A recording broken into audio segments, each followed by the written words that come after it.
In scriptures, the human body is often referred to as the temple of God. Yet it is quite an uncommon privilege for any soul to attain this sacred abode that houses the divine, as it is truly a blessing to be reborn as a human being. On several occasions, Supreme Master Ching Hai has spoken about the rarity of this phenomenon. To be reincarnate in the human world is hard. You have to have enough human quality. You have to have affinity with the parents, yeah, and with the society, with the people around which you were born. And very difficult. To be a human, you need some merit. You have done something good in the past in order to be able, yeah, to be able to pick a human birth. As a living temple of God, the human body is fully equipped with miraculous wonders that can be awakened in those who are spiritually conscious and have complete faith in the Creator of all life. Inedia, Latin for fasting, is the human ability to live without food. Since time immemorial, there have always been individuals who can sustain themselves on prana, or the vital life force. Through the grace of the Providence, Inediates, people who follow a food-free lifestyle, can draw the energy from nature to nourish themselves.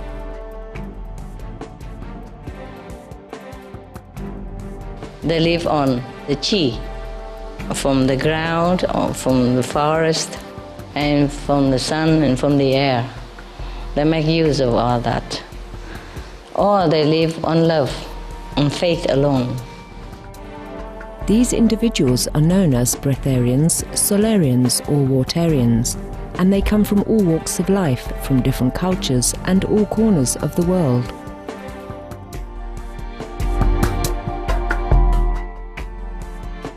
Indeed, the possibilities and miracles in this life as our benevolent Creator has designed for us are endless.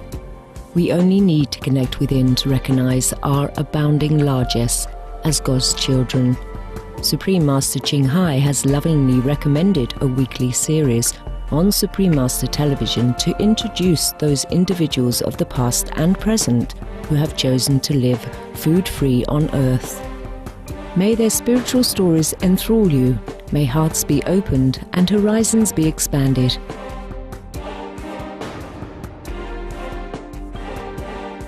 We now invite you to join us for part 4 of a 4-part series entitled Jericho Sunfire, a Breatharian personal fitness guru, on Between Master and Disciples.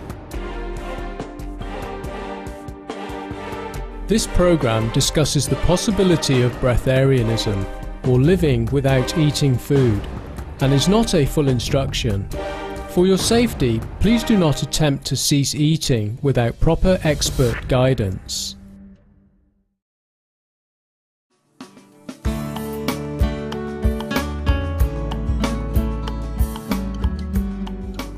Hello and welcome to today's episode of Between Master and Disciples. Breatharians, Watarians, Solarians, people who do not need food to survive, have always existed throughout human history. In the past few months, we have been introduced to some of these remarkable individuals. Breatharian St. Nicholas of Flua, Breatharian stigmatist Louis Lato, Watarian farmer Phon Dong Luk, Breatharian dietitian Dr. Barbara Moore, and many others. Today we continue with our series on another Breatharian, Jericho Sunfire, a personal fitness trainer.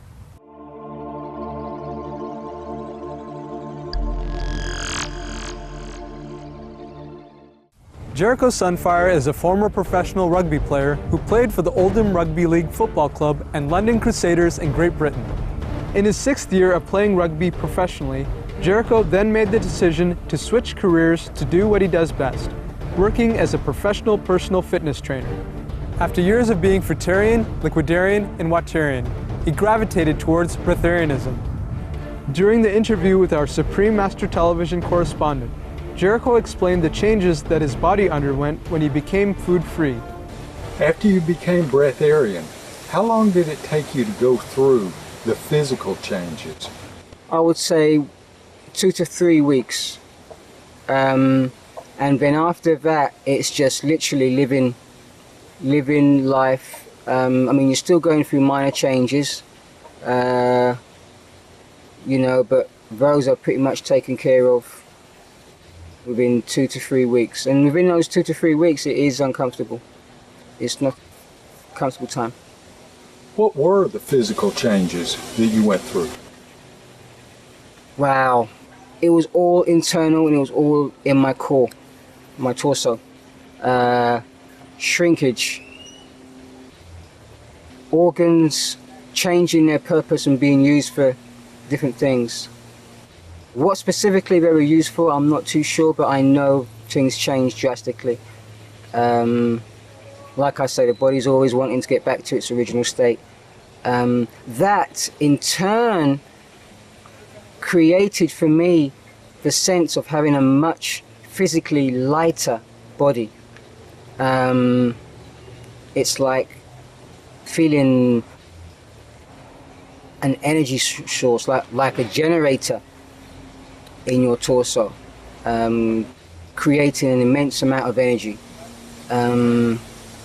And it was kind of weird because having a physically lighter body, or having a sensation of a physically lighter body, there were times where I would stand up and I would kind of, not because I was dizzy or anything, but simply because my strength was overpowering my physically lighter body, and I would overcompensate. So there was a time when I had to really kind of use my better judgment all over again. It was like learning how to walk again, learning how to stand up again, how to run again. And that was probably the weirdest change. Were there obstacles to overcoming these changes, and how did you cope with the changes? It was basically dealing with the little anxiety that came with it, you know, because like I say, you're standing up and all of a sudden you're finding yourself leaning a bit too far, or overstepping your walk and walking real funny in the beginning. Your judgment is totally off. And I found myself asking, is it me? Is it my brain? What's going on here? And it was just that I had to deal with getting used to a new physique, a new body. As a professional personal fitness trainer, Jericho answered some of our questions about muscle building as breatharians. Can you build muscle on a breatharian diet? I would say yes, you tone easily. I also believe that, especially when you're breatharian, when you have nothing in the way, no obstacles, no distractions, you're not ingesting anything, your body can actually do what it's supposed to do and pump out what it's supposed to do. And sometimes it feels like I'm on juiced up, you know, because everything's just flowing. The body's giving my system what it needs. So yes, I would say, in fact doubly for breatharianism, that you can easily tone up and have a muscular physique. So you have plenty of energy as a breatharian, even to exercise? I would call it vitality or well-being. I totally believe that vitality comes from your core, from like your belly button, or just under your belly button, and that's where I feel mine. So yes, I do have a fantastic amount of vitality, I would say. Maybe it is energy. Please stay tuned to Supreme Master Television. Between Master and Disciples will return in just a moment.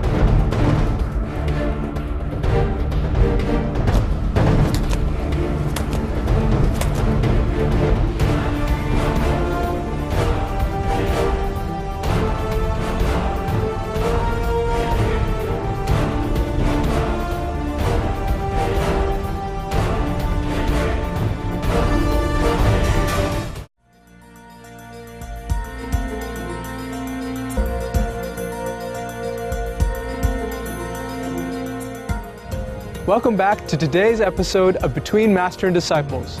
Let's continue with our feature on Jericho Sunfire, a Breatharian personal fitness guru.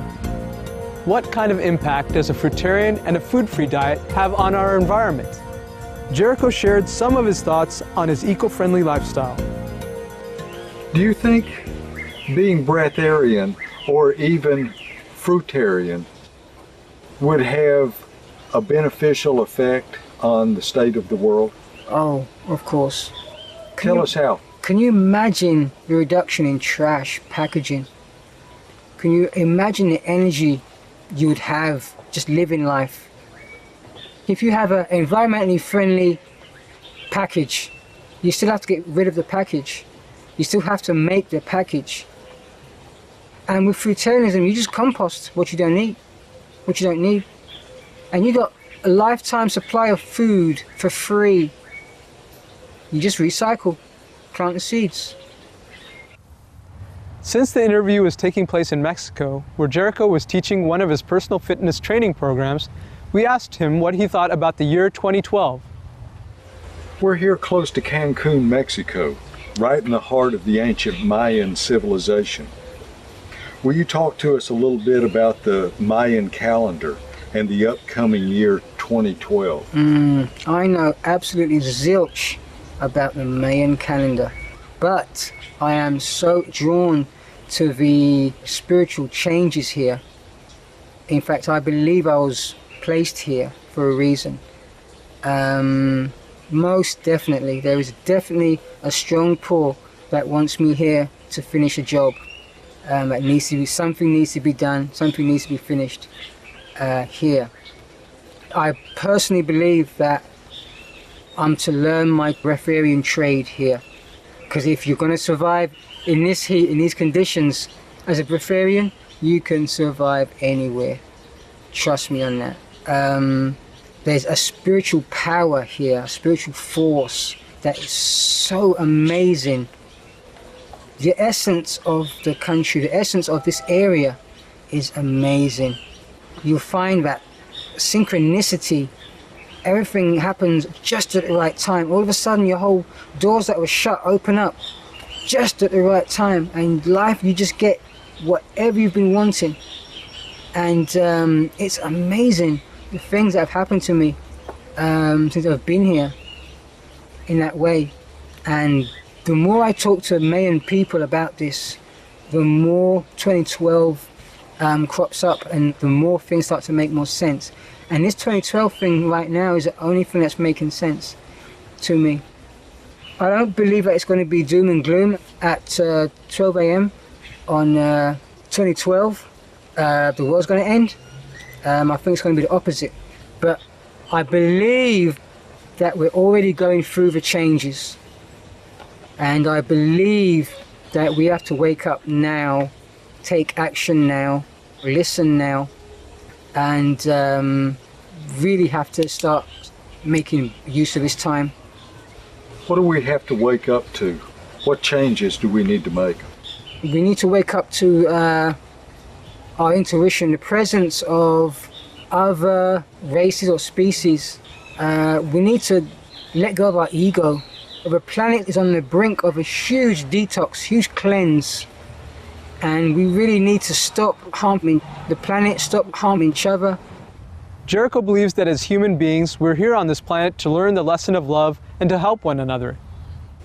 I believe you must strive to be the best you can possibly be in life, because in this shape and form you only get one. I totally believe that we are here to be loving beings, supportive and loving beings. So what do you think is the most important thing that we should get out of life? Love, happiness and contentment. In every single possible way you can find it. It hurts me when I see friends or people I know, even people that I don't know, just complain about life. Because life, it's what you're making of it. Sure, bad things happen to good people, but essentially life is what you make of it. And I try myself to get a better understanding of how I can manifest good things in my life so I can pass it on to others. So can we be specific and say, what is our purpose here in this life? I'm going to take myself, my example for instance. I believe my soul is not of this earth. I believe my soul, or my spirit, if you want to call it, is of extraterrestrial nature. I don't mean to get dramatic, like, you know, Battlestar Galactica or Star Wars type stuff, but I believe that we are actually souls or spirits inhabiting vessels. For whatever reason, I'm not going to get specific because I don't know. But I believe that our purpose is to love and support humanity, the souls that are of this earth. Because I think there's two different souls. To put it in layman's terms, there's two different souls. Earthly souls and non-earthly souls. And I believe that I'm a non-earthly soul. I believe that there's many thousands of other, maybe angels. People might know angels, light workers. That might be a more familiar term. And I strongly believe that my purpose, actually my specific purpose, is to help other non-human souls, angels, light workers, however you want to call it, develop and strengthen and condition so we can deal with and manage the coming changes, and we can actually find our way back home. What is the most important thing for us to do here on Earth? Is to realize that we all have individual paths. Like I say, I don't believe that we're all the same. I believe that we're all different in terms of some are earthly souls, some non-earthly souls. I believe that for me to be a Breatharian is my original state. So my body or my physicality or my spirit self is always looking to get back to its original state. Which for me is Breatharianism.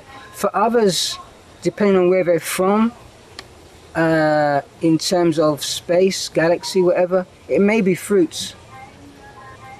So others may need to develop ways to get on a fruitarian diet. And they may not know why they're being drawn to this. They may not know why their intuition is drawing them this way so strongly. As the interview came to a close, Jericho shared with us his personal goals for the future. I really want to help and transform as many people as possible, as well as helping myself. I want to be the best I can be. I want to be the best husband, the best father, you know, the best brother, the best son, best everything, best friend I can be. And I want to fulfill what I want to do in life. I want to have fun, you know. That's basically the future for Jericho.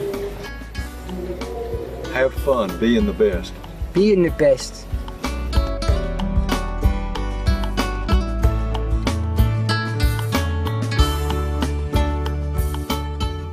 Thank you, Jericho, for sharing with us and our viewers your food-free lifestyle. May heaven bless you in all your loving endeavors to help humankind. It has been wonderful to have you with us for this food-free series of Between Master and Disciples. Please stay tuned to Supreme Master Television for Good People, Good Works, coming up after noteworthy news. Heaven bless and farewell for now.